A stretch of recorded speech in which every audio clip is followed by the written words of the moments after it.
रावल भरम के आने वाली एपिसोड में आप देखेंगे कि सलार के इसरार पर बताएगी एलिज़ा अपने घर के हालात और कहेगी कि मुझे तो समझ नहीं आ रहा कि मॉम मेरी खुशियों की दुश्मन क्यों बन गई हैं। तुम्हें मालूम भी है कि वो सज्जल से भी बिल्कुल भी खुश नहीं है और ना ही वो ताबिश से खुश हैं, इसलिए उन्होंने इतना बड़ा मैस क्रिएट किया और आज देखो कि ताबिश की जॉब भी चली गई है और हमारे हालात इतने ख़राब हो गए हैं कि मुझे तो समझ नहीं आ रहा कि मेरा फ़ैसला ठीक था या नहीं। अब मैं बस यही चाहती हूँ कि मुझे ताबिश का साथ देना है, लेकिन अगर वो इसी तरह के क्राइसिस में मुब्तला रहा तो मेरा वहाँ पे सरवाइव करना कैसे आसान होगा। जिस पर सलार कहता है कि अब तुम्हारा फैसला क्या है, अगर तुम चाहती हो कि मैं उसके लिए कुछ करूँ तो देखना यकीनी तौर पर मैं तुम्हारे लिए और ताबिश के लिए बहुत कुछ कर सकता हूँ, क्योंकि मैं जानता हूँ कि ताबिश एक खुददार लड़का है और वो बिल्कुल भी नहीं चाहेगा कि वो किसी का फेवर ले।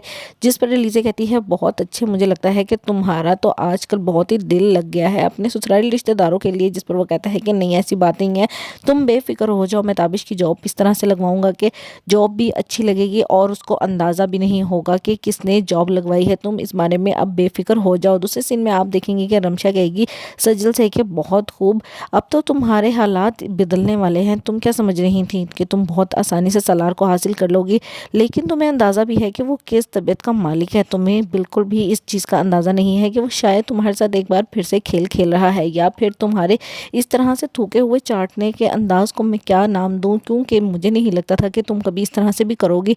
खैर फैसला तुम्हारा है और अब मैं तुम्हें सिर्फ होशियारी कर सकती थी, लेकिन तुम्हें तो मुझसे नफरत है, इसलिए मैं तुम्हें मज़ीद बातें करके उलझाऊंगी नहीं। सिर्फ इतना कहूँगी कि एक बार ज़रूर गौर कर लेना कि वो दोबारा क्यों पलटा है। जिस पर सज्जल कहती है कि आखिर तुम्हारा मसला क्या है। तुम्हें मालूम भी है कि ये फ़ैसला मेरी तरफ से नहीं हुआ और ये अम्मी ने किया है, और अम्मी मेरे लिए कभी भी गलत फ़ैसला नहीं करेंगी। तुमने कभी खुद तो बड़ों की इज्जत की नहीं और अब तुम मुझे सबक सिखा रही हो, इसीलिए तुम आज इस हाल में हो। बेहतर यही होगा कि हमारे मामलात में पड़ने की बजाय खुद अपनी इस्लाह करो, ताकि तुम्हें भी अंदाज़ा हो कि बड़ों की इज्जत करने से कितना कुछ हासिल होता है और क्या कुछ नहीं मिलता।